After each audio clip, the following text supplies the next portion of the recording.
Welcome to NCM110, Nursing Informatics. Informatics application in evidence-based nursing practice. Computerized documentation of nursing care plans. It is an area of expertise within nursing that focus specifically with human responses to life-threatening problems. The goal of nursing care is to improve health, and the nursing plan of care standard describes the complexity of nursing care.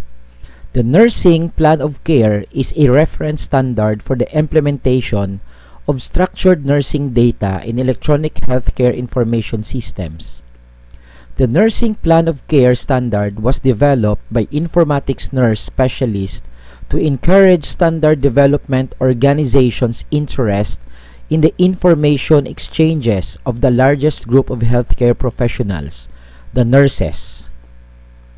Nursing standards reflect the information insights of Florence Nightingale, who, through her groundbreaking work in informatics, founded nursing as theory based on scientific profession with an independent body of knowledge and wisdom. Nightingale focused on quality indicators of patient care and the measures of care which lead to the development of nursing standards as the framework for care accountability in nursing. These standards based on empirical evidence and experience. Nursing plan of care framework and nursing processes. The theoretical framework for a fully operational nursing plan of care is the nursing process. The common thread uniting different types of nurses who work in various areas of nursing practice is the nursing process, the essential core of practice for the registered nurse to deliver holistic, patient-focused care.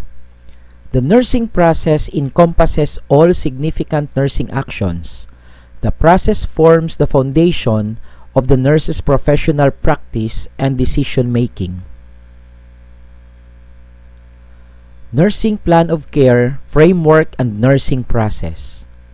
The nurse is required to apply nursing knowledge systematically and logically to interpret, analyze, and use data to determine the appropriate plan of care based on knowledge of the physical, biological, and behavioral sciences. As part of academic preparation, nurses have biochemistry, biophysics, microbiology, anatomy, physiology, psychology, and sociology courses. This basic knowledge of the sciences enables nurses to recognize patient problems and determine how the patient's health is disrupted by a health problem. The nursing plan of care using the nursing process provides a clinical decision support tool to enhance patient care outcomes. Nurses have the ability to improve the quality of patient outcomes by maximizing data interoperability using the clinical care classification system as the example. So, the knowledge is accessible for nursing practice and documentation on the nursing plan of care. Evidence embedded into clinical decision support tools, or CDS. Evidence is often embedded in clinical decision support tools.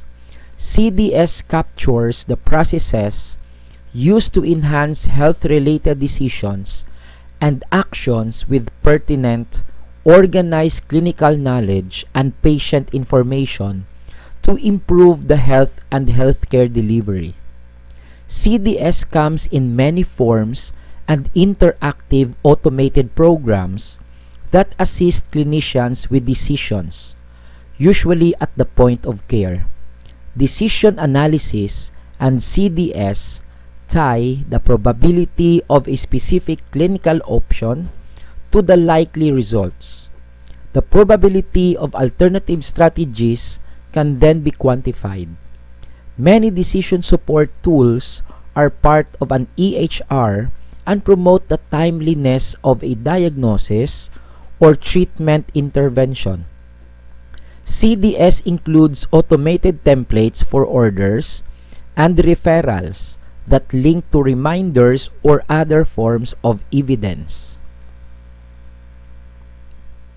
Computerized pathways, flowcharts, algorithms, and critical paths are CDS tools that facilitate implementation in ways that reduce errors and promote compliance. Checks and triggers are embedded to guide clinicians through diagnostic and treatment interventions based on guideline recommendations. Algorithm-based decision systems can be used, for example, to prompt clinicians about the correct interval for a laboratory test. Automated reminders are a form of decision support used in real time or at the point of patient contact. For example, an automated system can analyze a patient's age and risk factors to generate a screen or audible reminder when an evidence-based intervention is appropriate but not performed. Critical pathways. Critical pathways, also known as critical paths, clinical pathways, or care paths, are management plans that display goals for patients and provide the sequence and timing of actions necessary to achieve these goals with optimal efficiency. As competition in the healthcare industry has increased, managers have embraced critical pathways as a method to reduce variation in care, decrease resource utilization, and potentially improve healthcare quality.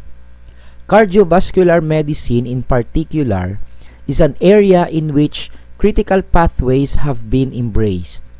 This is due in part to the high volume and high cost associated with cardiovascular diseases and procedures. In addition, the relatively mature guideline process has also contributed to the growth in use of critical pathways in cardiology. Although anchored in clinical guidelines, the critical pathway is a distinct tool that details processes of care and highlights inefficiencies regardless of whether there is evidence to warrant changes in those processes. Clinical guidelines. Clinical guidelines are consensus statements that are systematically developed to assist practitioners in making patient management decisions related to specific clinical circumstances. Although clinical guidelines can and should be used in pathway development, the majority of processes included in a pathway have not been rigorously tested and are generally not addressed in guidelines. Emerging technologies and trends. Using clinical analytics, high degrees of variation in outcomes can be identified at an early point that may promote prevention, safety, and clinical improvements. Automated tools used for evidence-based practice are evolving quickly. Nurses lead by implementing and evaluating these tools, especially new ones, during translation activities. For example, UBCOM, also called UBComp or pervasive computing, uses ambient intelligence.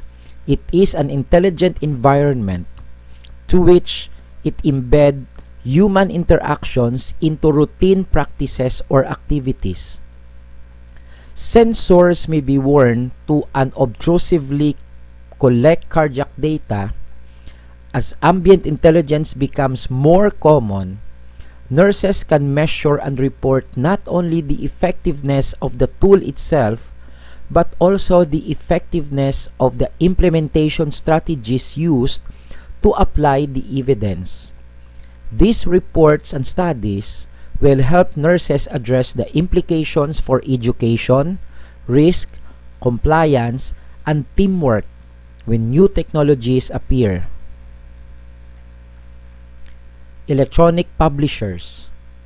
Many publications are now being published electronically, either as an e-journal or as a print journal with electronic supplements. An electronic journal is a periodical publication which is published in electronic format, usually on the internet. There are several advantages to this form of publication, such as speed, ease of availability, and space required for publication. Searching for information in these journals is relatively easy. Two examples of electronic-only nursing journals are the Online Journal of Issues in Nursing, published by the American Nurses Association, and the Online Journal of Nursing Informatics, published in Pennsylvania. Other journals, such as Nursing Standard Online, have print counterparts but may have portions that are only electronic. Advantages of e-journals over traditional printed journals. Number 1, you can search the contents, pages, and or the full text of journals to find articles on a certain subject. You can read journal articles on your desktop. You don't have to be in the library. You can email articles to yourself or download them for printing. The article that you want to read will always be available, even when the library is closed. Hypertext links allow you to move to different sections within individual journals or articles and can link you to related resources on the internet. Journals can include more images and audiovisual material. Journals can be interactive. You can email the author or editor with your comments.